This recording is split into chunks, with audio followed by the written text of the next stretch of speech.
Poor mother buys a single balloon for her daughter's birthday with 3, but a young billionaire sees everything and does the unthinkable. The afternoon wind pushed the clouds slowly across the sky. In the city center, where the noise of cars mixed with the voices of street vendors, Elena held her daughter's hand tightly. Maya walked beside her, her bright eyes shining with expectation. It was her birthday. 4 years old. Elena squeezed the small hand between her fingers and felt the weight of the envelope in her pants pocket. $3. It was all that was left after paying the rent, the electricity, and buying food for the week. $3 miserable. She looked down and met Maya's little blonde face turned upwards, waiting. The girl didn't say anything, but Elena knew. She knew she was hoping for something. Anything. A sign that this day was different from the others. "Mommy, are we going to buy something?" Maya asked in her thin, innocent voice. Elena swallowed hard. "Yes, we are, sweetie. We're going to pick something very pretty for you." They stopped in front of a colorful stall on the sidewalk. Balloons of all sizes swayed, tied to wires as if they were dancing with the wind. There was a red balloon, a blue one, a yellow one, a pink one with little stars, and others with drawings of little animals. There were 10 in total, each one more colorful than the last. Maya let go of her mother's hand and ran to the stall, her eyes wide. "Look, Mommy! Look how many!" The vendor, a middle-aged man with a faded cap, smiled at the girl's enthusiasm. "Which one do you want, little one?" he asked. Maya looked all around, undecided. She wanted all of them. But something inside her, even at such a young age, already knew she couldn't ask for much. Elena approached, feeling her chest tighten. "How much is one balloon?" she asked quietly. $2.50, the vendor replied. $2.50. 50 cents would be left. Maybe enough to buy a small loaf of bread tomorrow morning. "I will take one," Elena said, trying to smile. Maya looked at her mother, then at the balloons, and back at her mother again. "Mommy!" Her voice came out in a whisper, almost ashamed. "Just one balloon for my birthday." That cut Elena in half. She knelt in front of her daughter, held her thin little shoulders, and looked right into her bright eyes. "Darcy, we don't have enough money, sweetie, but we're going to choose the most beautiful one. The most special of all, the one that only you deserve." Maya bit her lower lip and nodded. She didn't cry, she didn't complain. She just accepted, the way children do when they learn too early that life is hard. She pointed to the pink balloon with silver stars. That one," Elena paid.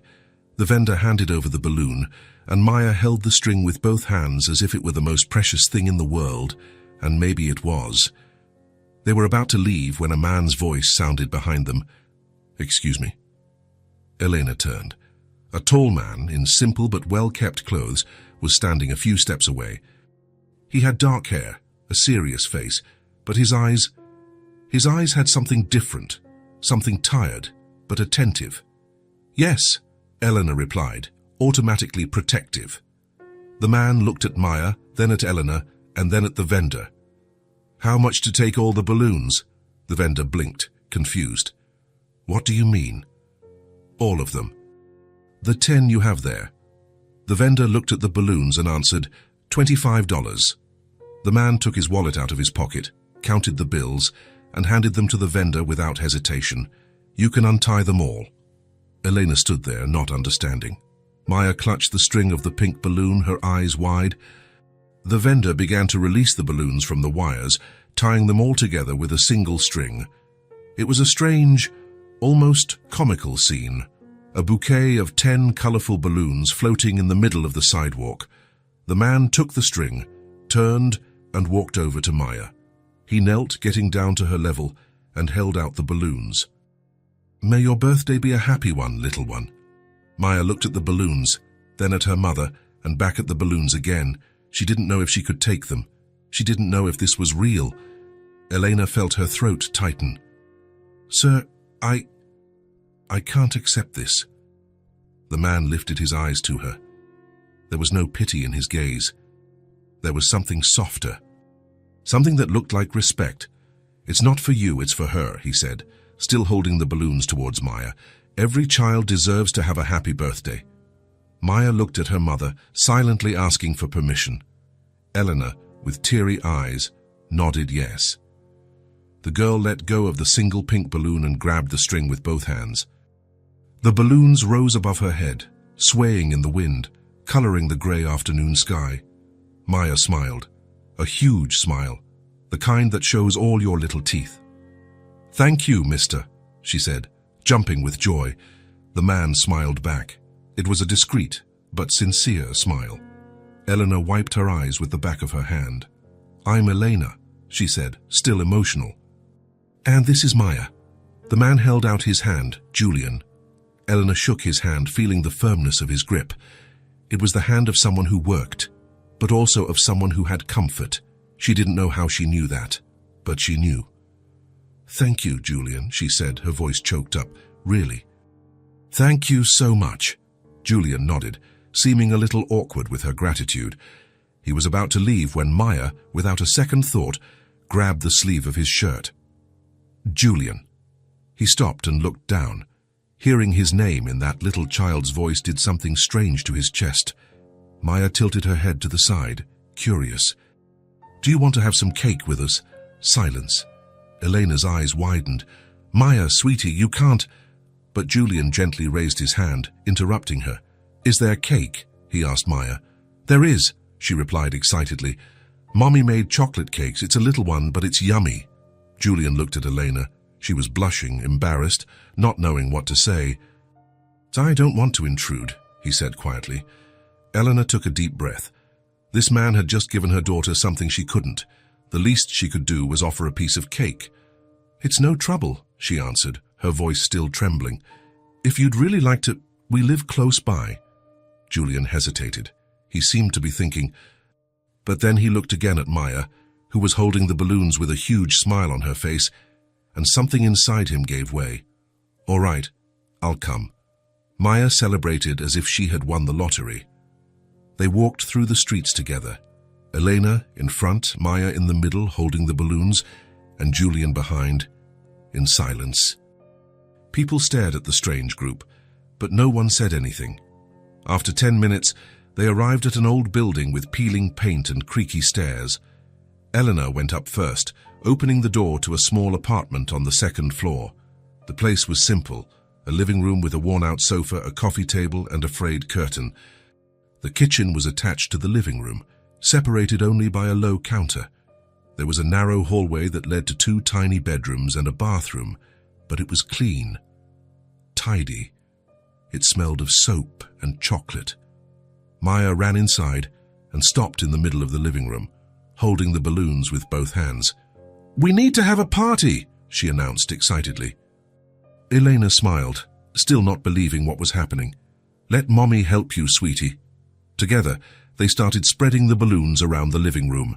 Maya chose the spots and Elena tied them, a blue balloon on the chair, 2 red ones on the doorknob, the yellow one hanging from the curtain, the green one on the ceiling lamp, the purple one on the back of the sofa. Julian stood by the door watching.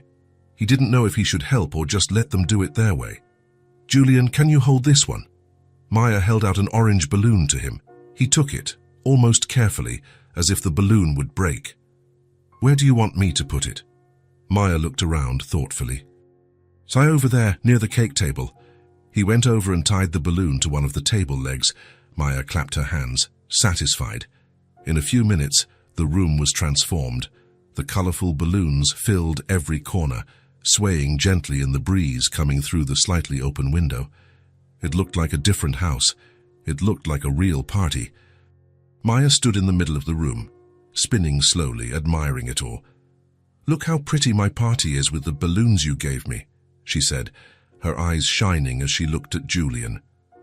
Julian looked at the scene, at the little blonde girl with bright eyes in the middle of the balloons, at the huge smile, at the genuine joy.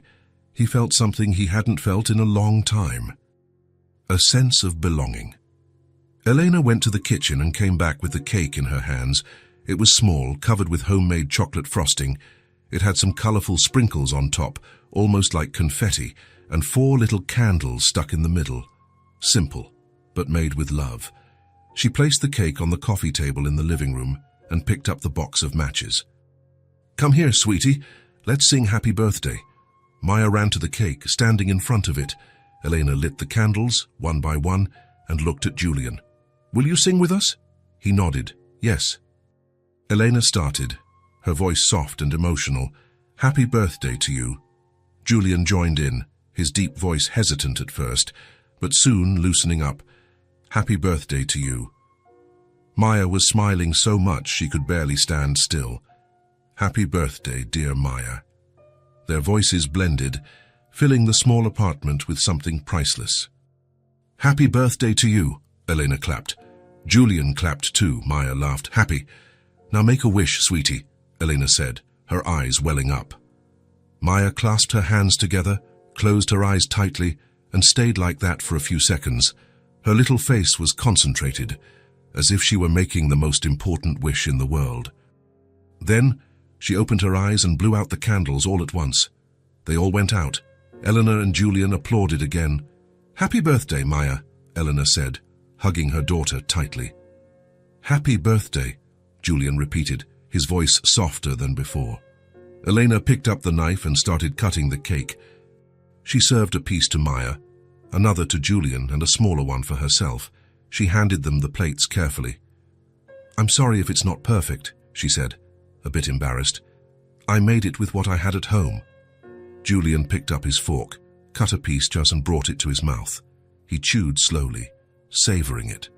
Elena and Maya watched him, waiting for his reaction. He swallowed and looked at Elena, surprised. "This is really good." Elena blinked. "Really? Really good," he repeated, cutting another piece. "It's been a long time since I've had a homemade cake like this." Maya, with her mouthful of chocolate, nodded excitedly. "I told you Mommy makes the best chocolate cake in the world."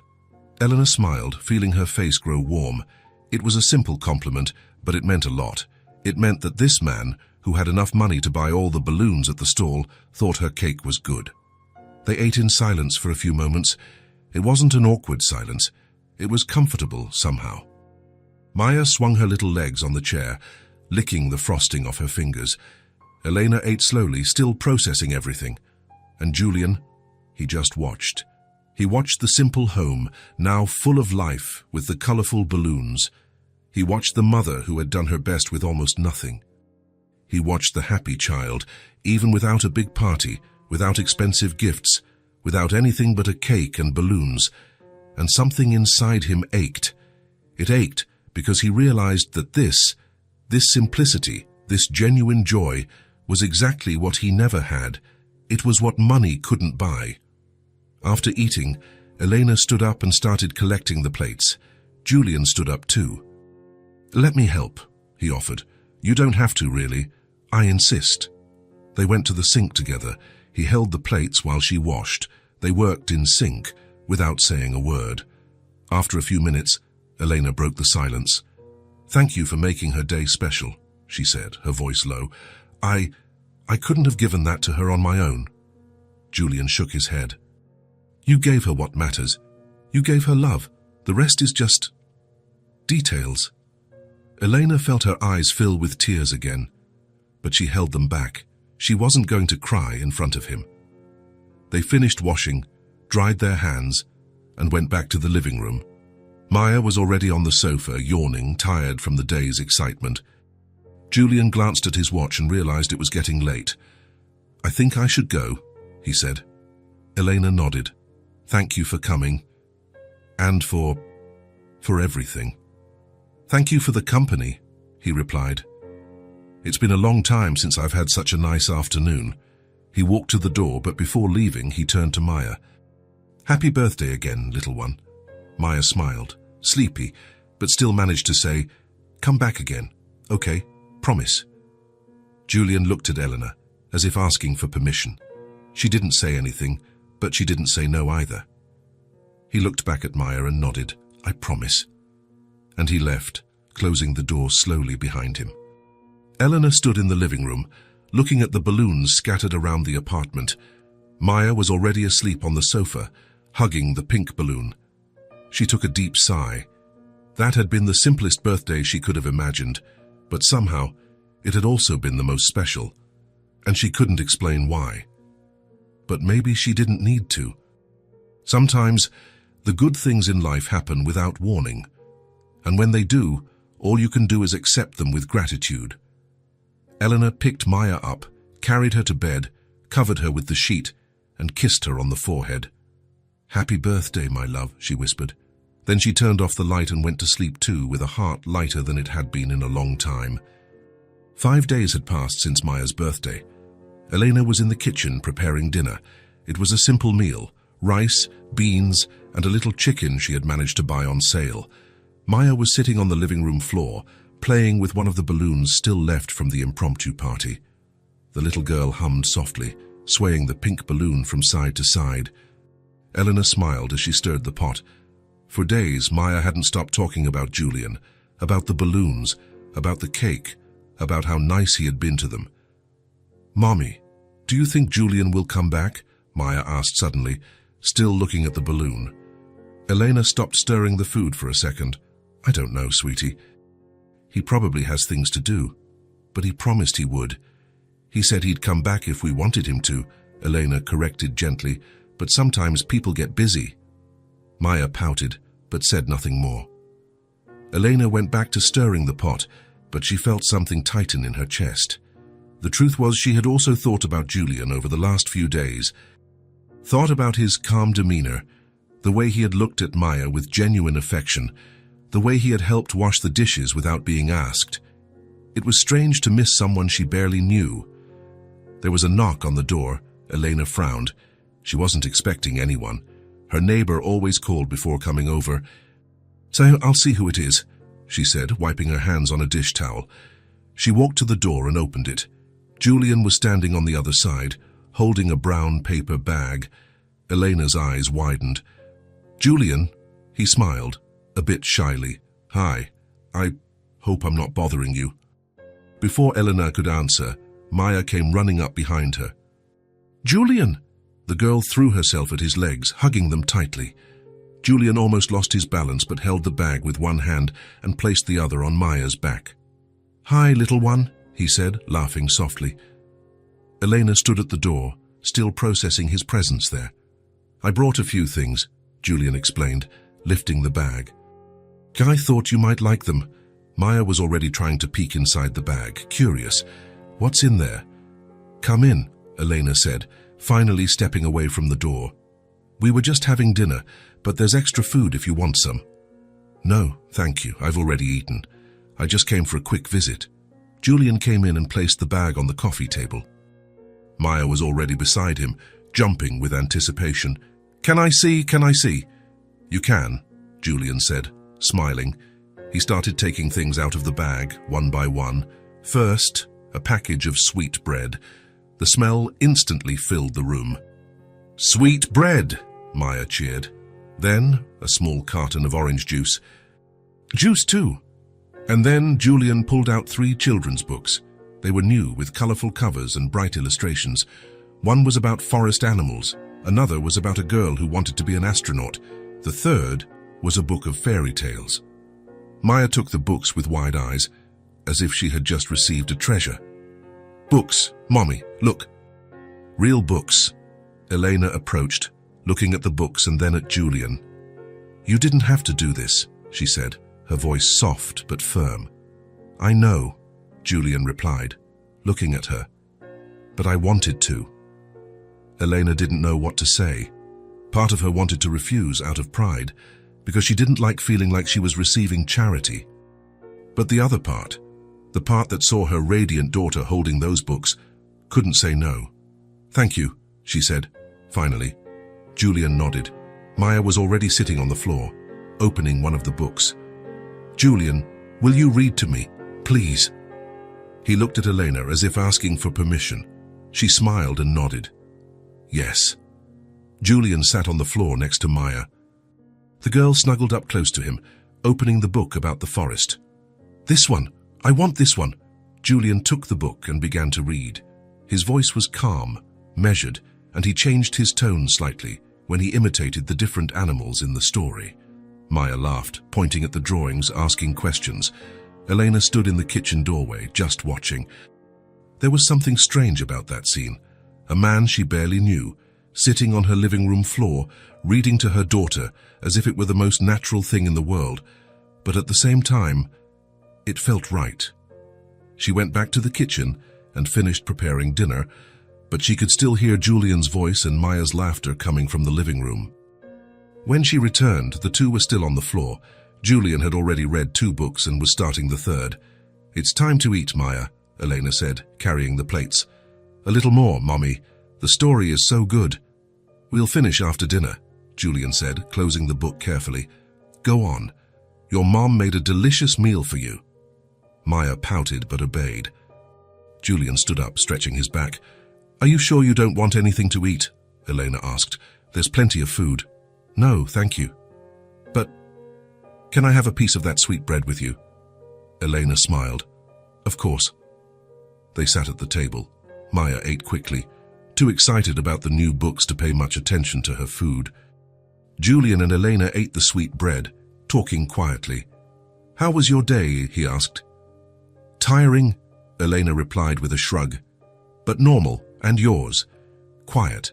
Had a few meetings this morning. Nothing major." Maya interrupted, looking at Julian. "What do you do for work?" Julian smiled. "I work in business, boring adult stuff." "Oh," Maya made a face. "And that does sound boring." He laughed. "It is a little." After they ate, Julian helped Elena clear the plates. They went to the sink together, working in silence. He held the plates while she washed, just as he had done on her birthday. "You don't have to help every time you come over," Elena said, half joking. "I know. But my mother taught me never to leave the table without helping." Elena smiled. "Your mother raised you well." "She tried," Julian said, a touch of sadness in his voice. Elena noticed but didn't comment. If he wanted to talk about it, he would. They finished washing and went back to the living room. Maya was already on the sofa, waiting with the book in her hands. "Will you finish the story now?" she asked hopefully. Julian glanced at his watch. It was already past 8 o'clock. "Is it okay if I stay a little longer?" he asked Elena. "Stay," she replied. "Maya won't let you leave without finishing the story anyway." Julian laughed and sat on the sofa. Maya snuggled up next to him, and he continued reading from where he had left off. Elena sat in the chair opposite them, just watching. Watching the way Maya looked at him with admiration, watching the way he had patience, explaining the difficult words, answering all her questions. When the story ended, Maya yawned. "One more?" she asked, sleepy. "Tomorrow," Julian said, running a hand through the girl's blonde hair. "It's late. You need to sleep." "Will you come back tomorrow?" Maya asked, her bright eyes already heavy with sleep. Julian looked at Elena. She was quiet, but there was something in her gaze, something that wasn't rejection. He looked back at Maya. "Don, if you guys want me to, I'll come." "We want you to," Maya replied, trying to keep her eyes open. "Then I'll be back tomorrow." Maya smiled and stood up, swaying, still holding one of the books. "I'm taking this to bed, to dream about the story." Elena stood up too. "Come on, sweetie. Let's go brush your teeth." She took Maya to the bathroom. Julian stayed in the living room, looking around, looking at the balloons that were still there, a little deflated but still colorful, looking at the drawings on the fridge, looking at that small apartment that, somehow, felt more welcoming than his own house. Eleanor came back a few minutes later. "She's already asleep." "Didn't even wait for me to finish tucking her in." Julian smiled. "She's special." "She is," Elena agreed, sitting in the chair again. "She's everything to me."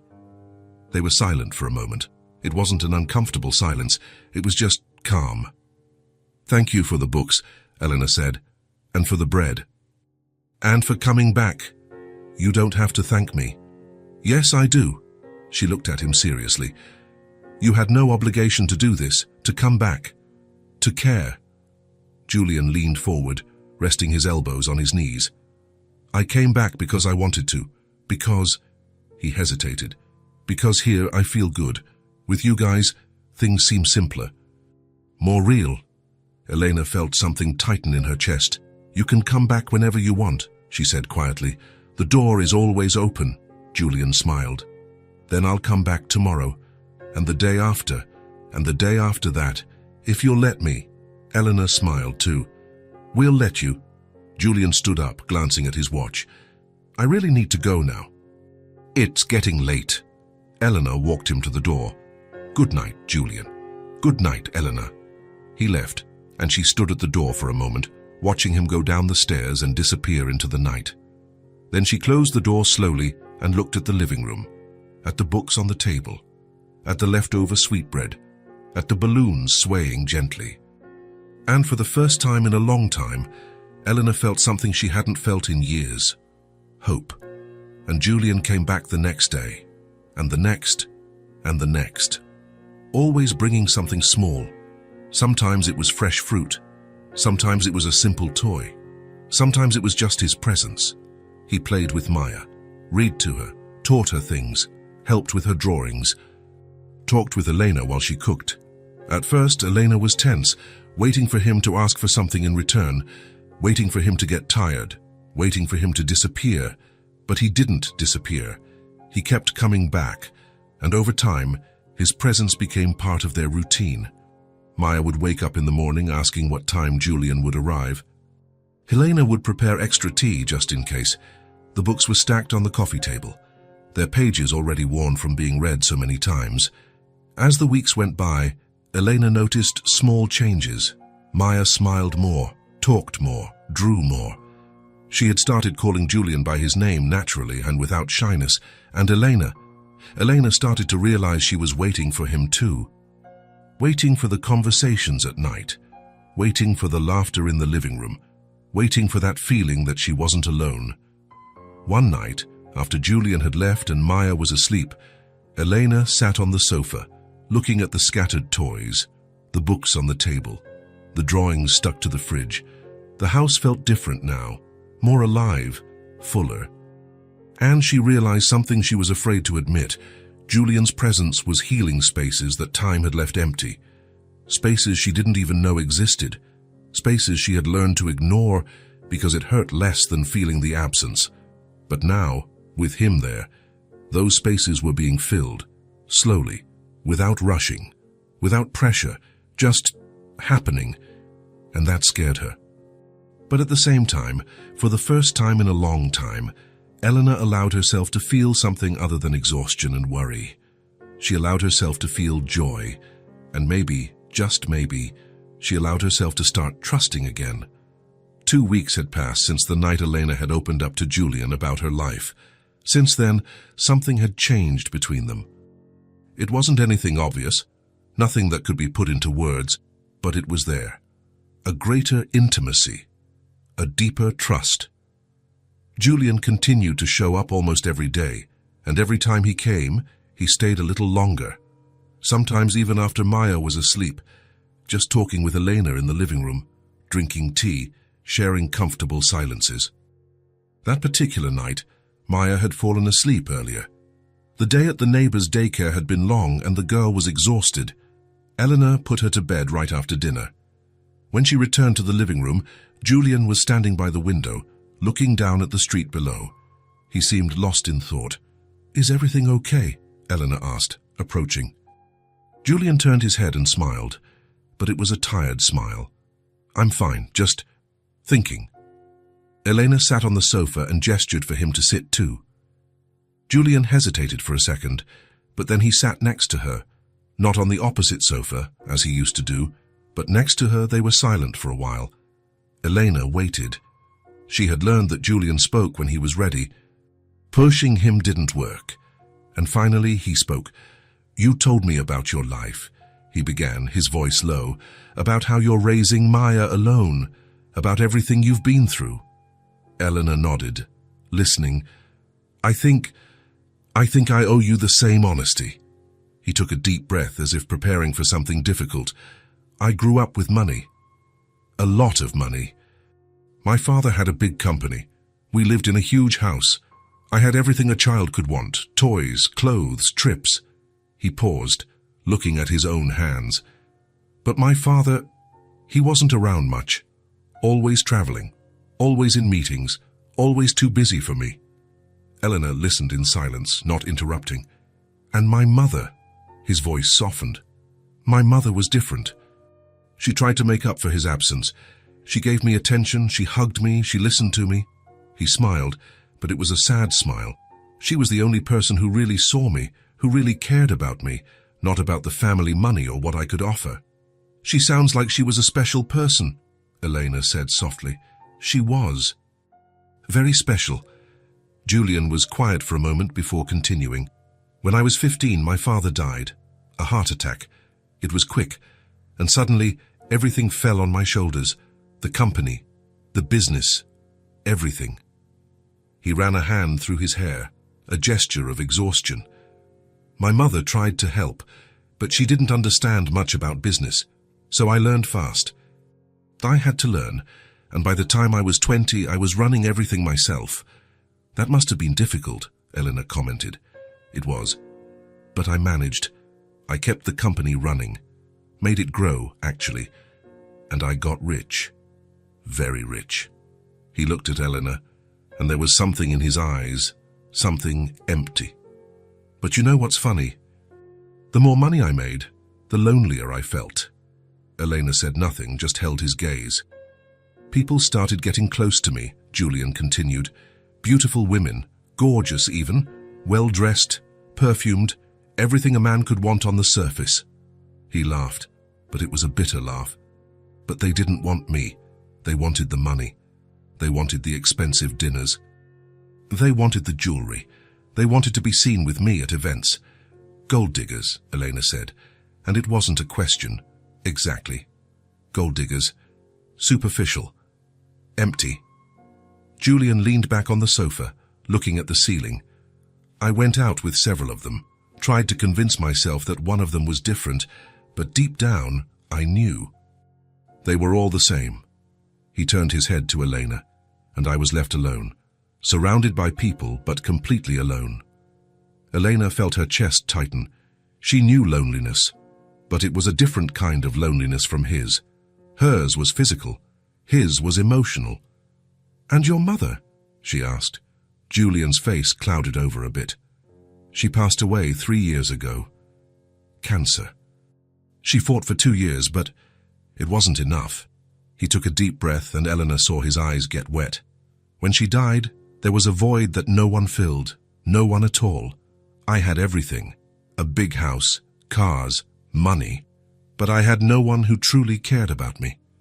He quickly wiped his eyes. "Until I found you too." Eleanor felt her throat tighten. Julian turned completely to her now, facing her directly. "With you, I started to feel again," he said, his voice trembling slightly.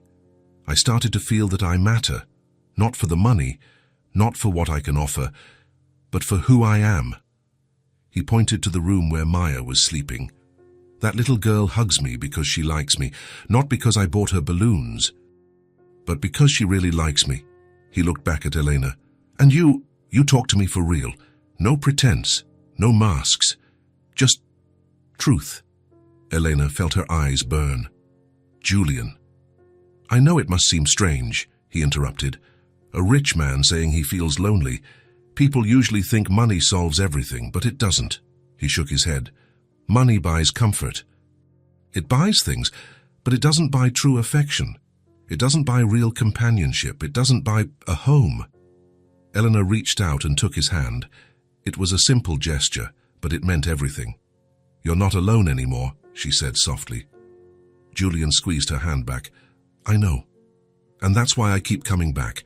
That's why I can't stay away. Because here I feel at home." They stayed like that for a moment, hands intertwined, a comfortable silence between them. Then Julian broke the silence again. "Can I ask you something?" "Of course." "Maya's father." He hesitated. "You've been raising her alone since she was a baby, but you've never talked about him." Elena let go of Julian's hand and leaned back on the sofa. She knew this conversation would come eventually, and maybe it was time to talk about it. She was quiet for a long moment, and Julian didn't press. He just waited. Finally, she spoke. "I was 19 when I met him," she began, her voice low. I was working at a grocery store, and he showed up one day, handsome, charming. I knew how to say the right things. She smiled, Bassem, but it was a bitter smile. I fell in love fast, too fast. And he seemed to like me too. At least, that's what I thought. Julian listened in silence. We dated for a few months. It wasn't anything serious for him, I guess, but for me it was everything. It was the first time someone had paid attention to me like that. She took a deep breath. And then I found out I was pregnant. Eleanor paused, and Julian saw the pain in her eyes. I was terrified, but also hopeful. You know, I thought we would start a family, that he would stay, that we would figure it out together. She laughed, but it was a humorless laugh. When I told him, he was silent. That heavy silence, you know it's not good. And then he said he wasn't ready, that he didn't want a child, that it was too soon. Her voice trembled a little. I tried to talk to him, tried to say we could make it work, but he had already made up his mind. Elena quickly wiped her eyes. 2 days later, he was gone. Moved to another city, changed his number, disappeared, as if the baby and I had never existed. Julian felt anger tighten in his chest, anger for a man he had never met, anger for someone who had abandoned Elena and Maya. And I was left alone, Elena continued, pregnant, with no family, no support, nothing. She looked at the bedroom door where Maya was sleeping. I thought about giving up. I thought I wouldn't make it. But then she was born. A genuine smile appeared on her face. And when I looked into those bright little eyes, I knew I would find a way. No matter how hard it was, I would raise her. I would give her everything. I would be both mother and father. Elena looked at Julian. She doesn't remember him. And I barely do. Over time, the anger faded, and I realized it's not worth holding a grudge. He lost the chance to know this amazing little girl. She took a deep breath. But everything he left me is sleeping in there, and she is perfect. Even coming from something that hurt so much, she is perfect. Julian was quiet for a long moment, processing everything, feeling her pain, admiring her strength. Then he spoke, his voice low and respectful. Thank you for telling me. Eleanor looked at him, surprised. Why? Because I know it wasn't easy, and because I respect it. I respect what you went through, what you faced, and I won't judge, I won't question. I won't try to fix anything. Elena felt something tighten in her chest. You're different, she said softly. How so? Most people, when they find out I raised my daughter alone because her father abandoned us, they look at you differently, with pity or with judgment, as if it were my fault for choosing wrong. She looked into his eyes. But you just listened without judging. Julian took her hand again. It's not about filling anyone's shoes, he said. It's about being here now. It's about moving forward, even while carrying the past. Eleanor nodded. I understand, more than you know. And he did understand, because he also knew what it was like to move forward while missing someone. Missing his mother, missing someone who truly cared. They sat there, hands intertwined, sharing the weight of each other's losses. They didn't need to say anything more. They didn't need to explain, because they both understood. They understood what it was to lose someone, whether through death or abandonment. They understood what it was to feel alone. And they understood what it was to finally find someone who saw the pain and didn't try to fix it, just stayed there, present. After a long silence, Julian finally spoke. I think we have more in common than I thought. Eleanor smiled through her tears. I think so too. We're kind of broken, aren't we? Very broken, she agreed, laughing softly. But maybe, Julian hesitated, maybe we can help each other pick up the pieces. Elena looked at him, at the man who had everything but had nothing, at the man who had found a home in a small, simple apartment, at the man who had looked at her and seen a person, not a cleaner, at the man who didn't judge when he learned the truth. Maybe, she said softly. And in that moment, sitting on the worn-out sofa, Hands intertwined, sharing pains and voids, they began to understand something important. Sometimes, the most broken people are the ones who fit together best, because they understand, they respect. They don't try to fix, they just stay. And being there, present, was all they both needed. The morning was cold when Julian entered the office building downtown. He had a meeting scheduled at 9 with investors on the 12th floor. It was an important meeting, the kind that could yield millions if everything went well. He adjusted his tie as he walked through the revolving doors and into the lobby. The place was spacious, with a gleaming marble floor and floor-to-ceiling glass walls. Very modern, very corporate, very cold. And it was there, in the middle of that huge lobby, that he saw her. Eleanor. She had her back to him, standing on a small stepladder, cleaning the high windows with a cloth and a spray bottle. She wore a simple blue uniform, her blonde hair tied in a low bun. She stretched to reach the top corner of the glass, wiping the cloth in circular motions. Julian stopped in the middle of the lobby, just watching. He had never seen her at work. He had never thought about what it was like. But there she was, doing what she did every day. Invisible to everyone who rushed past in the lobby, executives in suits, secretaries in high heels, everyone passing her as if she were part of the wall. A man in a grey suit bumped into her as he passed, not even apologizing. Elena held onto the ladder, swayed a little, but managed to regain her balance. She continued cleaning as if nothing had happened, as if it were normal. Julian felt something tighten in his chest, a mixture of anger and sadness. He walked toward her slowly, his steps echoing on the marble. When he got close, he stopped beside the ladder and looked up. Elena. She looked down, startled. The cloth almost fell from her hand. When she saw who it was, her bright eyes widened in surprise. Julian? She quickly climbed down the ladder, almost tripping on the last step. What are you doing here? She looked around nervously, as if afraid someone would see them talking. I have a meeting here, he explained, pointing upward. On the 12th floor, you work here? Elena looked down, embarrassed. She wrung the cleaning cloth in her hands. I started a few months ago. I didn't know you came to this building. Julian looked at her, at the simple uniform that seemed too big for her, at her rough, red hands from so much scrubbing, at how small she looked in that huge lobby. You know I see you, right? He said quietly, stepping closer. From the very first day. Eleanor slowly raised her eyes, confused. What do you mean? I see you, Julian repeated, his voice firm but gentle. As a woman, as a person. It doesn't matter what you're doing or where you are. I always see you. Eleanor felt her throat tighten. She had spent years being invisible, years cleaning offices, bathrooms, windows, floors, without anyone even looking at her. People passed her by as if she were part of the furniture. No one asked her name. No one said good morning. No one said thank you. She was invisible. But Julian, he saw her. She began, but couldn't finish the sentence.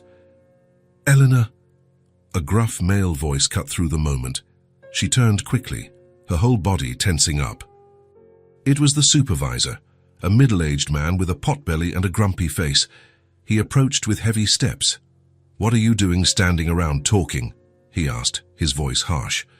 The windows on the 3rd floor haven't been cleaned yet, and neither has the 5th floor bathroom. Do you think you're being paid to chat? Elena immediately lowered her head. Sorry, sir. I'll get right to it. Julian felt anger rise quickly. He stepped forward, placing himself between Elena and the supervisor. She was talking to me, he said, his voice cold and sharp. I was the one who asked her to stop. Is there a problem? The supervisor looked at Julian, sizing him up. From the expensive clothes, the impeccable suit, the brand-name watch on his wrist, and the confident demeanor, he realized this wasn't someone to be trifled with, probably someone important. Oh, he changed his tone instantly, forcing a fake smile. All right then, sir. No problem. But as soon as you're done talking, Elena, there's a lot of work waiting. Understood, she murmured.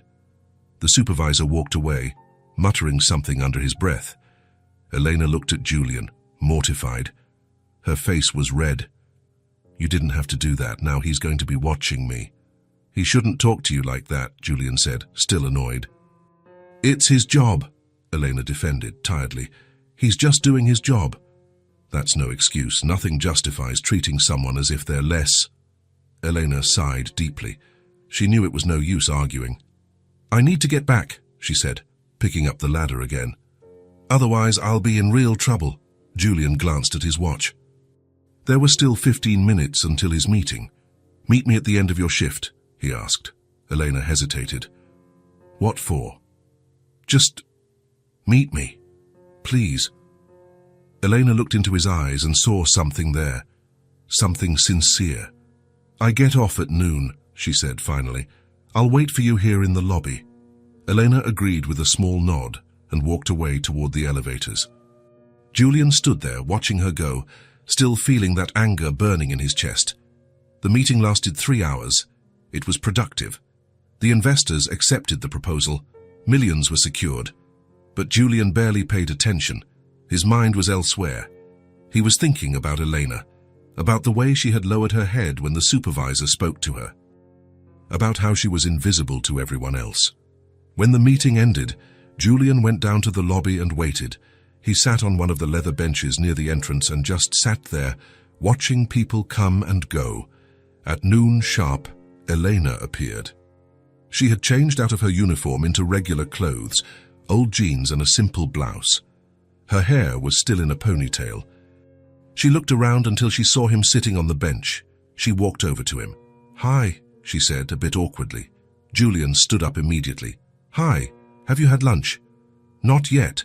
I usually just eat at home. It's cheaper. Come have lunch with me, he said. Elena blinked, surprised. What? Come have lunch with me. There's a good restaurant nearby. Nothing fancy, just a nice place. Julian, I can't. I need to pick up Maya and... Call your neighbor, Julian interrupted gently. Ask her to stay for another hour. I'll pay for the extra time, please. Elena hesitated, but when she looked into his eyes, she saw only sincerity. Okay, she relented. I'll call. She made the call, explaining the situation. The neighbor agreed without any issues. Done, she said. They walked side by side through the downtown streets. The sun was strong now. After 2 blocks, they arrived at a small restaurant. It was nice, but not overly fancy. It had light wood tables, natural light pouring in through the windows, and a cozy atmosphere. The waiter greeted them and led them to a table by the window. Elena sat down, still feeling a bit uncomfortable. You didn't have to do this, she said quietly. I wanted to, Julian replied. They ordered their food. Elena chose the cheapest item on the menu. He didn't insist. He respected her choice. They were silent for a few minutes. I didn't know you worked in that building, Julian said finally. I started 3 months ago. It pays a little better than my old job. Does the supervisor always talk to you like that? Elena shrugged. It's normal. He has a lot of people to supervise. I'm just another employee to him. It shouldn't be normal, Julian insisted. Elena stopped eating and looked at him. You don't understand, Julian. For people like me, we're invisible. People walk past me every day and don't even see me. I clean their tables, the bathrooms they use, the windows they look through. But they don't see me. They don't know my name. I'm just... nothing. She took a deep breath. And that's okay. I've accepted it. That's just a job. It pays the bills. That's what matters. Julian leaned forward. I see you. Elena felt her eyes burn. I know, and it's... weird. Good, but weird. Why weird? Because I'm not used to it.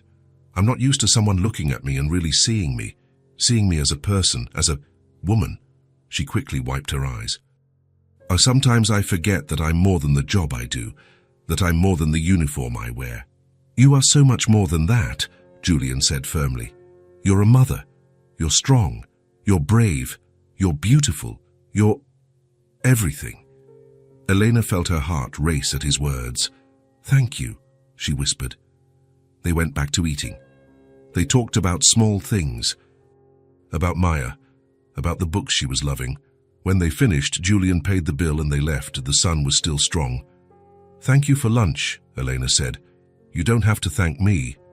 They stood there for a moment. "I wanted to invite you to something," Julian said. Elena looked at him, curious. "To what?"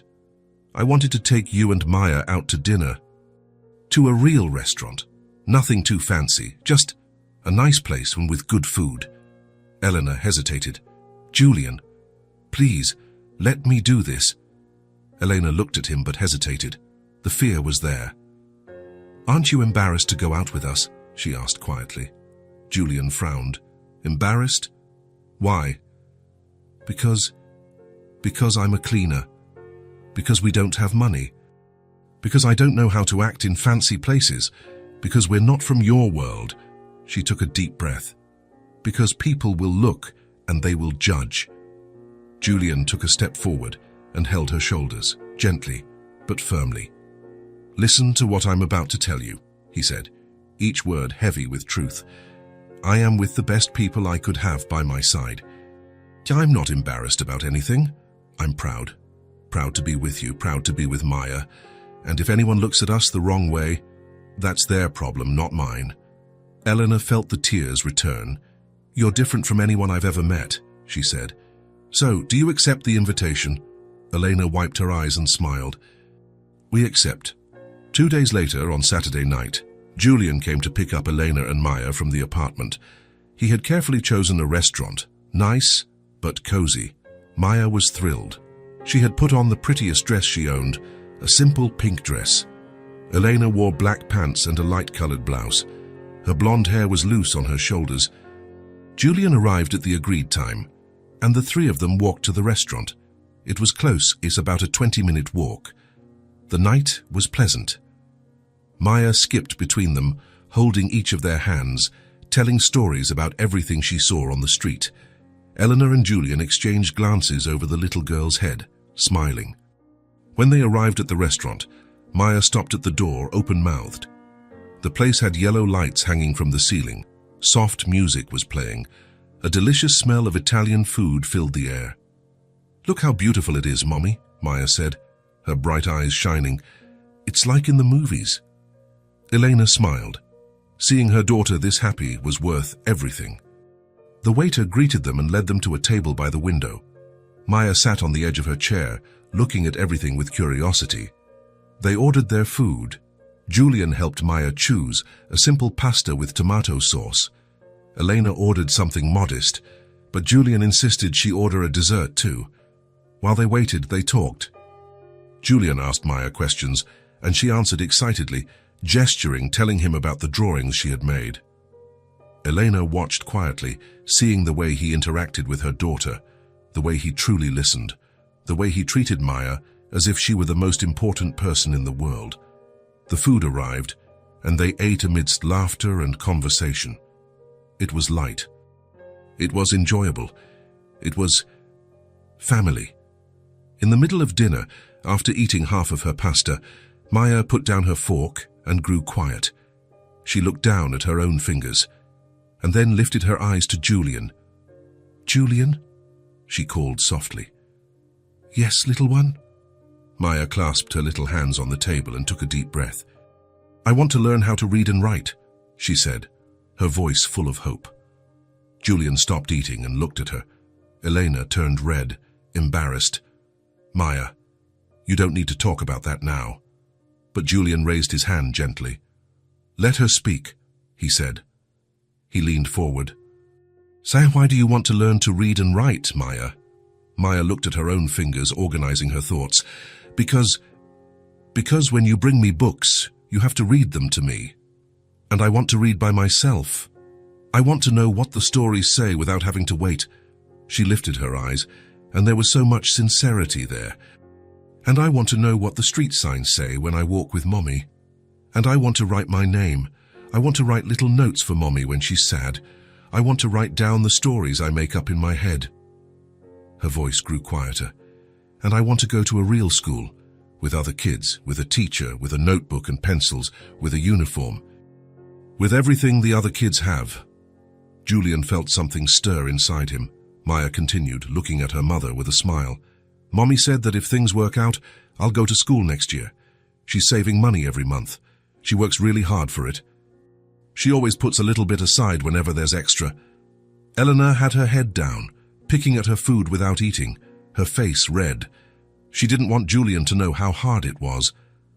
"I know it will take a while," Maya said, "but that's okay. I can wait. Mommy said it will happen. And I believe her." Julian looked from Maya to Eleanor, and then back to Maya. He saw the hope in the little girl's bright eyes. He saw the simple but immense dream of just learning to read and write, and he also saw Elena's silent shame. The shame of not being able to give that to her daughter immediately. And in that moment, looking at that 4-year-old girl with such simple dreams, just wanting to read and write, things that most children took for granted, and at that mother who fought every day to make those dreams come true, Julian felt something shift inside him, something profound, something that changed everything. He didn't say anything then. He didn't make any promises out loud. He didn't want to embarrass Elena. But something inside him was decided in that very moment. That little girl would learn to read and write. She would have a school, a teacher, a uniform, supplies, a notebook, pencils, everything, and not next year, soon, and he would make sure of it. Somehow, without hurting Elena's pride, without making it seem like charity, he would make sure of it, because now they were no longer just acquaintances. They were part of his life, part of his heart, and he wasn't going to let them keep fighting alone. Not when he could help, not when he had finally found someone worth fighting for. Julian smiled at Maya and said simply, "You're going to be an amazing student, I'm sure of it." And as Maya smiled back and returned to eating her pasta, Julian was already planning how to change everything, how to give them what they deserved, how to build the future Maya dreamed of, and how to make Elena understand that accepting help wasn't weakness, it was love. 2 weeks had passed since the dinner at the restaurant. 2 weeks since Maya had spoken of her dream to learn to read and write. 2 weeks since something had shifted in the air between Elena and Julian. He continued to show up every day. But now, there was something different. Something unsaid, but present. In the glances that lasted a little longer. In the hands that touched by chance and were slow to pull away. In the silences that weren't uncomfortable, but full of meaning. That Friday night, after playing with Maya and reading her stories until she fell asleep, Julian stayed in the living room. Elena came out of her daughter's room and closed the door softly. "She's asleep," Elena said, returning to the living room. Julian was standing by the window, looking down at the street below. He turned when he heard her enter. "Elena," he began, his voice low, "I need to talk to you about something." Elena felt her heart race. There was something in his tone. Something serious, something important. Of course. Should we go to the backyard? "It's quieter out there." They went out the back door. The yard was tiny, but it had 2 old plastic chairs and a low table. The night was calm, with a light breeze that rustled the leaves of the single tree growing there. Elena sat in one chair, and Julian sat in the other, facing her. He was quiet for a moment, as if organizing his words in his head. Eleanor waited, nervously. She didn't know what to expect. Part of her was afraid he was going to say he was leaving, that he had gotten tired, that it had been fun, but now he needed to get back to his life. But then he spoke, and what he said was completely different. "I've always had everything," Julian began, looking at his own hands. "Money, a big house, expensive cars, trips all over the world, everything money could buy." He took a deep breath. "But I never did anything for anyone but myself. I always lived for myself, for my work, for my business. I always thought that was enough, that being successful was what mattered, that accumulating more and more was the goal." Elena listened in silence, not interrupting. "And women," he continued, lifting his eyes to her now. "I've had beautiful women around me, truly beautiful. Models, actresses, successful businesswomen, women any man would want by his side." He paused. "But they were empty, self-serving, superficial. They wanted the money. They wanted the status. They wanted to be seen with me at events. But they didn't want me. Not really. They never asked how I was. They never cared if I'd had a tough day. They never looked at me and saw the person. Elena felt something tighten in her chest. And I accepted it, Julian confessed. I accepted it because I thought that was all I deserved. I thought that's how it worked. You give money, they give companionship, a cold exchange, no love, no truth. He leaned forward, resting his elbows on his knees, looking directly into her bright eyes. But then I found you, and everything changed. Eleanor felt her breath catch. Being with you two made me see a different world, Julian continued, his voice full of emotion. A world where what matters isn't how much you have, but how much you care, how much you give, how much you love. He reached out and took her hand. You are everything I've ever looked for. You are real. You are true. You are strong. You are beautiful, not just on the outside, but on the inside. For the way you love your daughter, for the way you fight every day, for the way you never give up. Eleanor felt her eyes fill with tears. And I fell in love with you, Julian said, and every word came from the bottom of his heart. I fell in love with the woman who cleans windows in the morning and comes home to bake a chocolate cake in the afternoon. I fell in love with the mother who does everything alone but never complains. I fell in love with the person who made me feel at home for the first time in years. He squeezed her hand. I want to be more than a friend, he said, his voice firm yet vulnerable. If you'll let me. I want to take care of you from now on. Not as charity, not as an obligation, but because I love you, and I love Maya. And I want to build something real with you. Elena was crying now, tears streaming freely down her face. She didn't take her eyes off him. Julian continued, because he needed to say it all. He needed her to know. I want to make your daughter's dream come true, he said, his voice trembling slightly. I want to secure her future. I want her to learn to read and write. I want her to go to school. I want her to have everything she deserves. And I want to do this not because I have money, but because I care. Because she matters. Because you matter. He took a deep breath. And I want to help you too. I want to get you out of that building where you're invisible. I want to put you in a place where you're seen, where you're respected, where you're valued. Not because I think you're not capable, but because you deserve better. You deserve so much more than what life has given you so far. He stopped, waiting for her to say something, waiting for her to accept or reject, waiting. Elena wiped her eyes with her free hand. She looked at him, at the man who had entered her life without warning. The man who had bought balloons for her daughter, the man who had stayed, who had come back, who had cared, and she smiled, a smile wet with tears, but genuine. You didn't come to save me, she said, her voice low but firm. You stayed, and that is worth everything. Julian felt his chest tighten at those words. I don't need a savior, Elena continued, the words coming out slowly, heavy with truth. I've saved myself so many times. I've gotten up on my own so many times. I've moved forward alone so many times. She squeezed his hand back. But you didn't try to save me. You didn't come with pity. You didn't come trying to fix things. You just stayed. You saw the mess of my life and you stayed.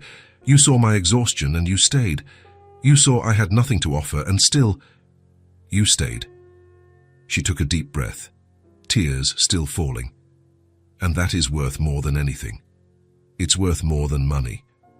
It's worth more than promises. It's worth more than pretty words, because you proved it. You proved that you care. You proved that we matter. Julian felt his own eyes burn. I'm scared, Elena confessed, her voice trembling. Scared to accept and have you change your mind. Scared that we'll get used to it and you'll leave. Scared to let Maya get even more attached and have you disappear. Because she already loves you, Julian. She already sees you as something more. I'm not leaving, Julian said firmly, looking directly into her eyes. I'm here, and I'm going to stay here, not as someone who's just passing through, but as someone who wants to stay forever. Eleanor sobbed. Are you sure? Because if you have any doubt, any hesitation, you'd better leave now, before I completely believe you. Before I let my heart open up completely, before... Julian got up from his chair and knelt in front of her. He held her face in both hands, gentle but firm. "I'm sure," he said, looking deep into her bright eyes. "Absolutely sure. I love you. I love Maya. And I want to stay. Not just today, not just tomorrow, but forever." Eleanor closed her eyes, tears streaming from beneath her eyelids. She placed her hands over his, feeling the warmth, the firmness, the truth. "I love you too," she whispered, finally saying out loud what she had known for days. "I'm scared, but I love you." Julian smiled and rested his forehead against hers.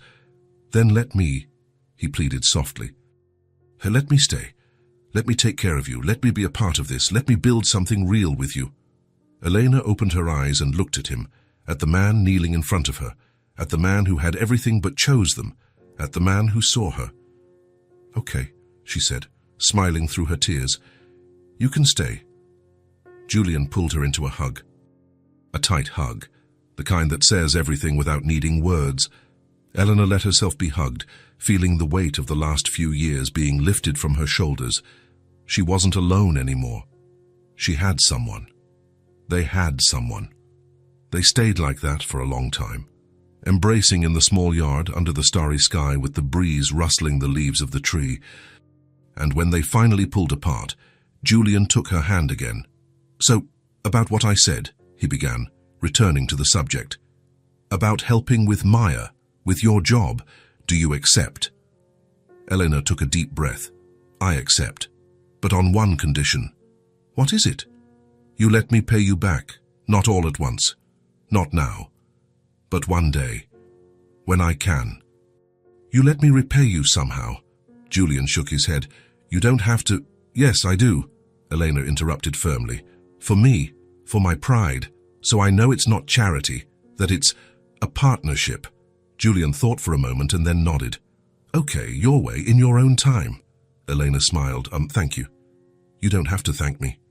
"Yes, I do, for everything. For staying, for caring, for seeing me." Julian kissed her hand.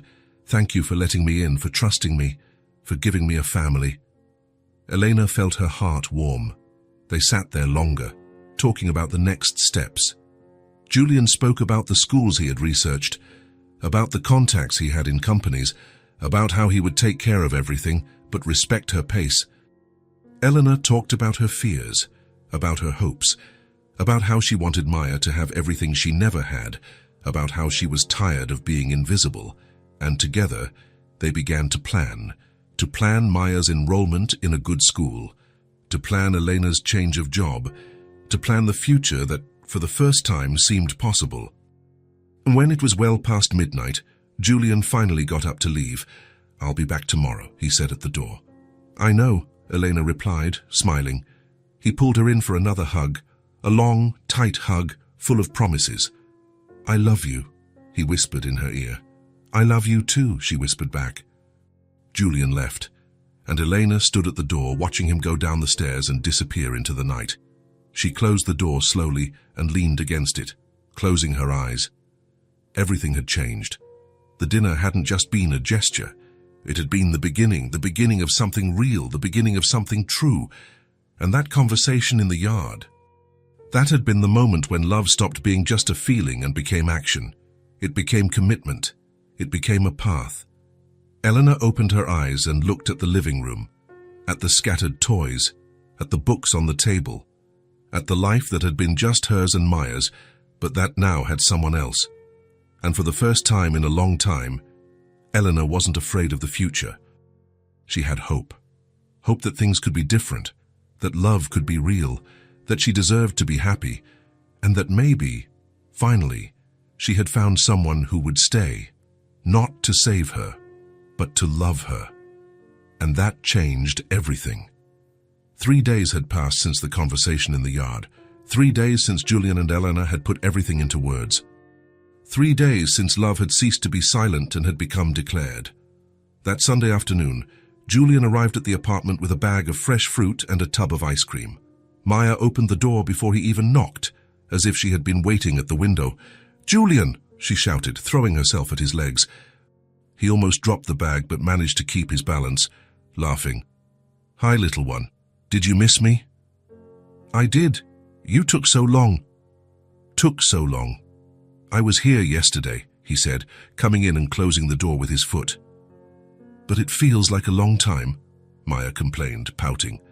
Eleanor appeared from the kitchen, drying her hands on a towel. She smiled when she saw Julian. "Hi," she said, and there was something different in the way she looked at him now. Something softer, more open. "Hi," he replied, and his smile was the same. Maya pulled Julian by the hand to the sofa. "Come on. I want to show you the drawing I made today." She ran to the coffee table and picked up a sheet of paper covered in crayon. It was a drawing of 3 people, one tall, one medium, and one small, holding hands in front of a house. There was a huge yellow sun in the corner and flowers scattered across the ground. 7 go. "Look," Maya showed him proudly. "It's the 3 of us." Julian took the drawing carefully, as if it were the most precious thing in the world. He looked at every detail, at the blonde hair she had drawn on herself and her mother, at his dark hair, at the big smiles on all their faces. "It's beautiful," he said, his voice emotional. "You draw very well." "I know," Maya said, without modesty. "Mommy says I have talent." Elena laughed from the kitchen. "Such a humble girl." Julian sat on the sofa and Maya sat next to him, resting her head on his arm as had become her custom. "You know what I was thinking?" Maya said, looking up at him. "What?" "That my birthday wish came true." Julian frowned, confused. "Your birthday wish?" "Yeah," Maya nodded seriously. "Remember when you brought the balloons and we sang Happy Birthday?" "I remember, and I closed my eyes and made a wish before blowing out the candles." "I remember that," Maya smiled, a huge, genuine smile. "Well, my wish came true." Julian felt something tighten in his chest. He didn't know why, but those words carried weight. "And what did you wish for?" he asked quietly. Maya looked at him with those clear, innocent eyes. She didn't hesitate. She just said it, as if it were the most natural thing in the world. "I wished for a dad." The silence that followed was absolute. Julian was completely still. He didn't blink. He didn't breathe. He just looked at the small girl sitting beside him, with her innocent smile and her eyes shining with happiness. Elena appeared in the living room doorway, still holding the dish towel. She had heard, and she stood frozen too, her eyes wide. "I always saw the other kids with their dads," Maya continued, unaware of the impact of her words. "At the park, at the store. They would hold hands with their mom and dad, and I only had mommy. And that's okay because mommy is the best in the world." She looked at her mother and smiled. Elena felt her eyes fill with tears. Maya looked back at Julian. "But I always wanted a dad too. Someone to play with me, to read stories, to hug me, to stay with us." She held his large hand with her 2 small ones, and then you showed up, on my birthday, with the balloons, and you stayed. You came back the next day, and the next, and the next, and you didn't leave. Her voice became quieter, more emotional, even for a child. "And now you're always here, and you play with me, and you read stories, and you hug me. And you take care of mommy too, and you're like a dad." She squeezed his hand. "So my wish came true. I have a dad now. I have you." Julian felt something break inside him, something he had held in for years, something he didn't even know was there until that moment. He felt his eyes burn. He felt his throat close up. He felt his chest tighten so much he could barely breathe. And then, for the first time in many years, Julian began to cry. It wasn't a silent cry. It was a deep sob, coming from within, that shook his shoulders. Tears streamed down his face uncontrollably. Maya's eyes widened, scared. "Julian," she called out, worried. "Guys, why are you crying?" She looked at her mother, as if asking for help. Eleanor was already crying too, but she came over and sat on Maya's other side. "Julian," Maya repeated, her little voice worried. "Did I say something wrong? Are you sad?" Julian shook his head, trying to control himself, but the tears kept falling. He wiped his face with his hands, but it was no use. Finally, he managed to speak, his voice choked and trembling. "No, little one," he said. pulling her into a tight hug. "I'm not sad. I'm happy. Very happy." Maya let herself be hugged, but she was still confused. "But why are you crying if you're happy?" "Because sometimes," Julian tried to explain between sobs, "sometimes we get so happy that our heart can't hold it all inside, and so it comes out as tears." He pulled back a little to look at her, holding her small face in both hands. "You have no idea how much those words mean to me," he said, his voice breaking. "How much you mean to me?" Maya smiled, still a little confused, but happy to see he wasn't sad. "I love you," Julian said, looking deep into her bright eyes. "I love you so much. You and your mum are the most important people in my life." "I love you too," Maya said simply and truly, in the way only children can love. Julian pulled her into another hug, and this time he didn't hold back. He cried on that little 4-year-old's shoulder, cried out years of loneliness, cried out years of emptiness, cried out all the love he had never had the chance to give. Elena came closer and hugged them both, crying too, crying. The three of them stayed there, embracing on the worn-out sofa of that small apartment, as the afternoon sun streamed through the window. After a long moment, Julian pulled away and wiped his face. He looked at Maya, who was looking at him with that serious expression she sometimes had. "Can I tell you something?" he asked. "You can," Maya replied. "You made my dream come true too." Maya tilted her head to the side, curious. "Your dream?" "Yeah, I made a wish too. It wasn't on my birthday, but it was a wish I made many times." "What wish?" Julian glanced quickly at Elena, and she smiled through her tears encouragingly. He looked back at Maya. "I wished for a family, a real family. Not just a family in name, but a family of love, a family where people care, where people stay." He took her hand again. "And you and your mom, you are that family. You gave me something I never had. You gave me a home." Maya smiled, that huge smile that lit up her whole face. "So we made each other's dream come true," she said, as if it were the most incredible discovery in the world. "We did," Julian agreed, laughing through his tears. "We did." Maya threw herself into his arms again, and he held her tight, as if he would never let go. Elena watched, her heart so full it felt like it would explode. She had never imagined it would be like this, that love could arrive this way, that one person could walk into their lives and change everything.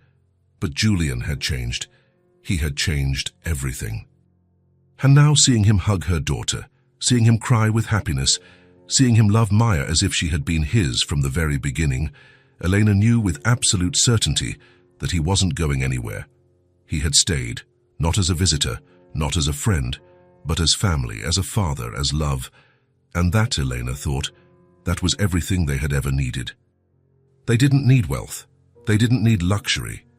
They needed someone who would stay, someone who would love, someone who would see them for what they truly were, valuable, important, worthy of love.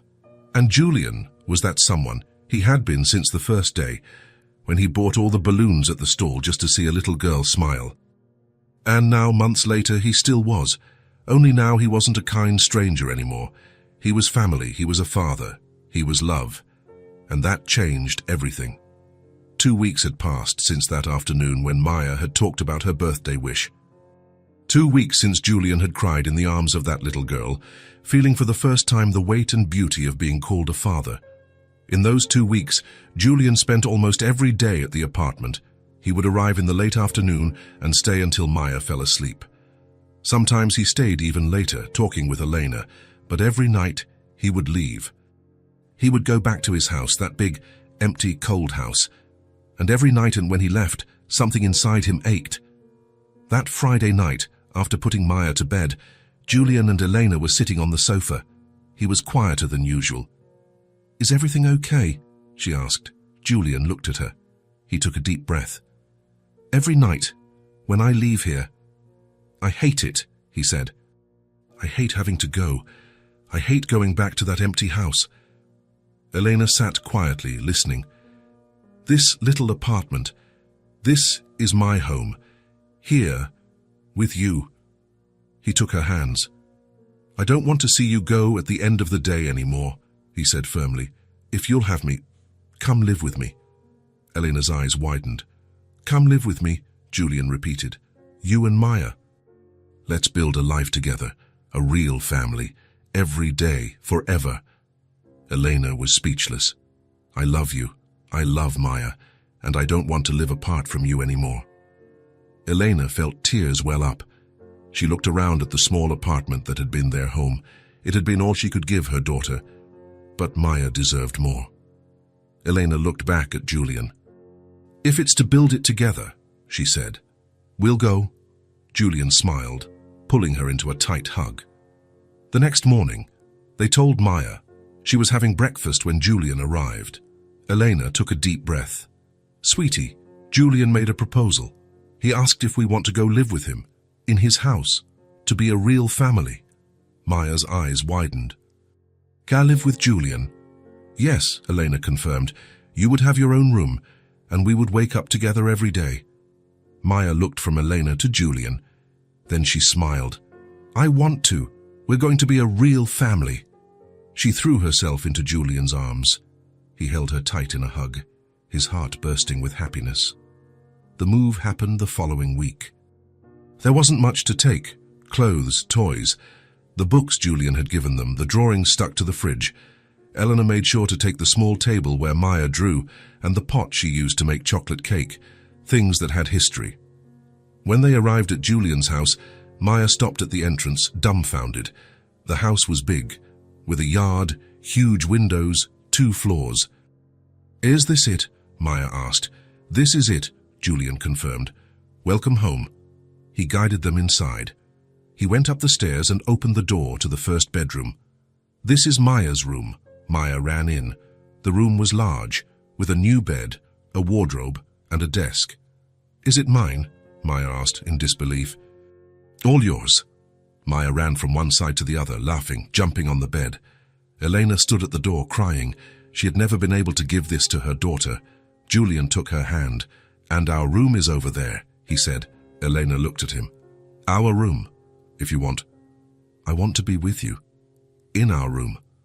Julian smiled and pulled her into a hug. The first few days were about adjusting. Maya explored every corner. She ran through the yard, she played on the stairs, she drew at her new desk. Eleanor learned to cook in the large kitchen. She started to make that house feel like a home, and Julian woke up every day and smiled. He was no longer alone. He would come downstairs for breakfast and find Maya sitting at the table. He would find Elena in the kitchen, humming, and that was all he had ever wanted. A week after the move, Julian came home from work and found a new drawing stuck to the fridge. 3 people holding hands in front of a big house. And underneath, written in red crayon in crooked letters, "This is the house my heart chose." Julian stood there, looking at the drawing, his eyes burning.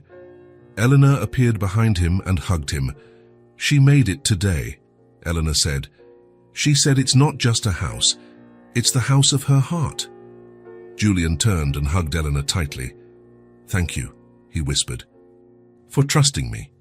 Thank you, Elena replied, for giving us a home. They stood there, embracing as the smell of food filled the house, as Maya played in the living room, scattering her toys. As life happened, Julian looked around. The house that had been empty now had life. It smelled of fresh coffee in the morning. It had toys scattered about. It had laughter echoing. It had drawings on the fridge. It had family. It had love. It had a home. And it had all started so simply, with a $3 balloon, with the desire to make a little girl smile. Sometimes, it all starts with something small and ends with what money can't buy, a true home. Julian looked at the woman in his arms, at the girl playing in the living room, and knew for sure that he had found it. It wasn't in success, it wasn't in money, it was right there, in that moment, with those people, in love, in family, in a home. Finally, he had found his place. It wasn't the big house that made the home, it was the people inside it. And those people were his people, his family, his love, his home, forever. That night, when they tucked Maya into bed, she held both of their hands. Good night, Mommy. Good night, Daddy. It was the first time she had called Julian Daddy so naturally. Julian kissed her forehead. "Good night, my little one." Elena and Julian left the room and closed the door softly. In the hallway, they looked at each other. They didn't need to say anything. They went down to the living room and sat on the sofa, holding hands. "We did it," Elena said. "We built a family." "We did," Julian agreed. "And it's the most beautiful thing I've ever done." They sat there in silence, enjoying that moment, that peace, that completeness. Through the window, the moon illuminated the garden, and inside the house everything was where it was supposed to be. A house that was once empty now had life. It had color, it had noise, it had love. And three people who were once alone were now a family, a real family, built not with blood but with choice, with presence, with love. Julian looked at Eleanor, and she looked at him, and without saying a word they both understood. They had found their home, not in a place, but in each other. Sometimes it all starts with a $3 balloon and ends with what money can't buy, a true home. If this story touched your heart, subscribe to the channel and turn on notifications so you don't miss the next ones. Leave a like because it helps this story get recommended to more people. See you in the next story.